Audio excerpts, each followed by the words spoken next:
쉬운 성경 말씀. 출애굽기 1장. 야곱과 함께 가족을 데리고 이집트로 내려간 이스라엘의 아들들의 이름은 르우벤, 시므온, 레위, 유다, 이사갈, 스불론, 베냐민, 단니, 납달리, 갓, 아셀입니다.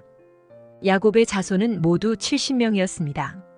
야곱의 아들 요셉은 이미 이집트에 가 있었습니다.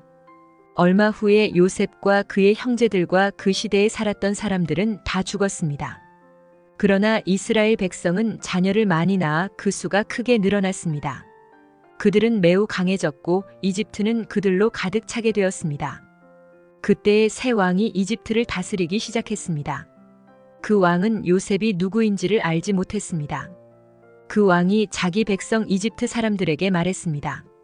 이스라엘 백성이 너무 많아서 그들은 우리보다도 강해졌다. 그러니 그들에 대해서 무슨 계획을 세워야 하겠다. 그렇게 하지 않으면 그들의 수가 더 늘어나게 되어 만약 전쟁이라도 일어나면 그들은 우리들의 적과 한편이 되어서 우리와 맞서 싸운 후에 이 나라에서 떠날 것이다. 그래서 이집트 사람들은 이스라엘 백성에게 힘든 일을 시켰습니다. 그들은 이스라엘 백성을 다스릴 노예 감독들을 두었습니다. 노예 감독들은 이스라엘 백성에게 강제로 일을 시켜서 파라오를 위해 비돔과 라암셋성을 짓게 했습니다. 그 성은 이집트 사람들이 물건을 쌓아둘 수 있는 창고 성이었습니다. 이집트 사람들은 이스라엘 백성에게 더 힘든 일을 시켰습니다. 그래도 이스라엘 백성의 수는 더 늘어났습니다. 그러자 이집트 사람들은 이스라엘 백성을 더욱 두려워하여 이스라엘 백성에게 더욱더 고된 일을 시키고 그들을 괴롭혔습니다. 이집트 사람들이 이스라엘 백성에게 힘든 노동, 곧 흙 이기기와 벽돌 굽기와 힘겨운 밭일을 시켰기 때문에 이스라엘 백성들의 일은 더욱 힘들게 되었습니다. 시브라와 부하라고 하는 히브리 산파들이 있었습니다. 이 산파들은 히브리 여자들이 아기 낳는 것을 도와주는 일을 했습니다. 이집트 왕이 이 산파들에게 말했습니다. 히브리 여자들이 아기 낳는 것을 도와주다가 분만대 위에서 잘 살펴보고 만약 아기가 딸이면 그 아기를 살려주고 아들이면 죽여버려라. 하지만 그 산파들은 하나님을 두려워하는 사람들이었습니다. 그래서 그 산파들은 왕이 명령한 대로 하지 않았습니다. 그들은 남자아이들도 다 살려주었습니다. 그러자 이집트 왕이 산파들을 불러서 말했습니다. 왜 이렇게 하였느냐? 어찌하여 남자아이들을 살려두었느냐?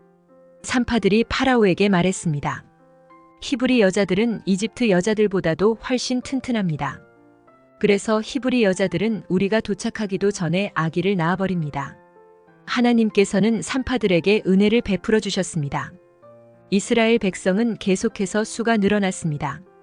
그리고 그들은 더 강해졌습니다. 하나님께서는 산파들이 하나님을 두려워하였으므로 그들에게도 자손을 많이 주셨습니다. 파라오가 모든 백성에게 명령을 내렸습니다. 히브리 사람들에게 남자아이가 태어나면 그 아이는 나일 강에 던져버려라. 하지만 여자아이는 살려두어도 좋다. 출애굽기 2장. 레위 집안의 한 사람이 레위 집안의 어떤 여자를 아내로 맞아들였습니다. 그 여자가 임신하여 아들을 낳았습니다. 여자는 그 아기가 너무 잘생겨서 3달 동안 숨겨두었습니다. 하지만 3달이 지나자 더 이상 아기를 숨길 수 없었습니다. 그래서 여자는 파피루스 상자를 가져다가 역청과 나무진을 칠해서 물에 뜰 수 있게 만들었습니다. 그런 다음에 아기를 그 상자 안에 넣고 상자를 나일 강가의 큰 풀들 사이에 두었습니다.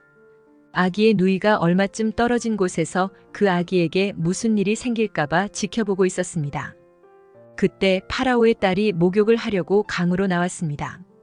공주의 몸종들은 강가를 거닐고 있었습니다. 공주가 큰 풀들 사이에 있는 그 상자를 보고는 몸종을 시켜 그 상자를 가져오게 했습니다. 공주가 상자를 열어보니 거기에는 남자아이가 울고 있었습니다. 공주는 우는 아이를 보자 불쌍한 생각이 들었습니다.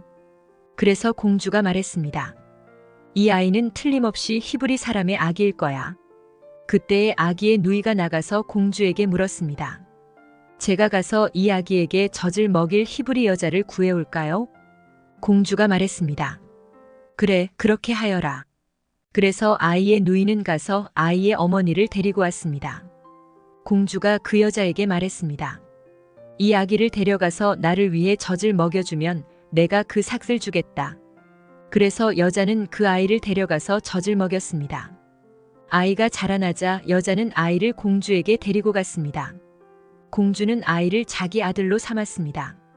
공주는 그 아이를 물에서 건져내었다 해서 그 아이의 이름을 모세라고 지었습니다. 세월이 흘러 모세는 자라 어른이 되었습니다.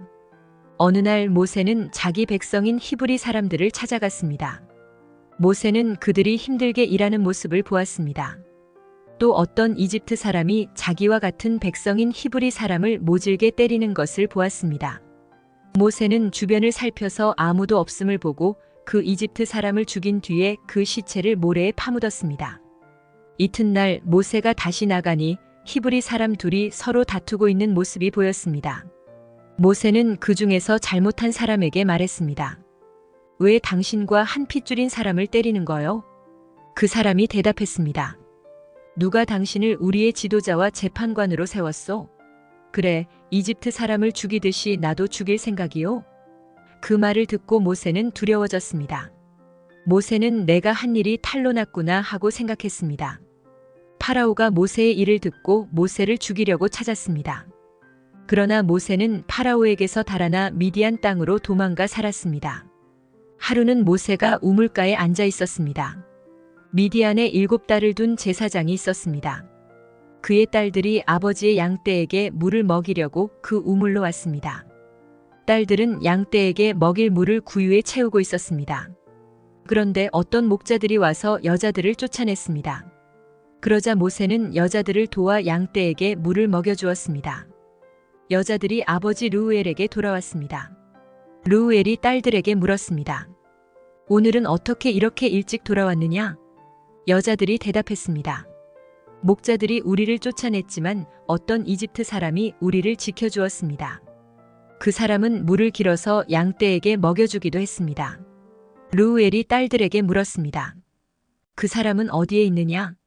왜 그 사람을 그냥 두고 왔느냐? 그 사람을 불러서 음식을 대접하도록 하여라. 모세는 르우엘의 집에서 사는 것을 좋아했습니다. 르우엘은 모세와 자기 딸 십보라를 결혼시켰습니다. 십보라는 아들을 낳았습니다. 모세는 자기 땅이 아닌 곳에서 나그네로 살고 있었기 때문에 그 아들의 이름을 게르솜이라고 지었습니다. 세월이 흘러서 이집트 왕이 죽었습니다. 이스라엘 백성은 강요에 의해 너무나 힘겹게 일했기 때문에 신음했습니다. 그들이 도와달라고 부르짖었더니 하나님께서 그들의 소리를 들으셨습니다. 하나님께서는 그들의 소리를 들으시고 아브라함과 이삭과 야곱에게 하신 약속을 기억하셨습니다. 하나님께서는 이스라엘 백성의 고통을 보시고 그들에게 관심을 가지셨습니다.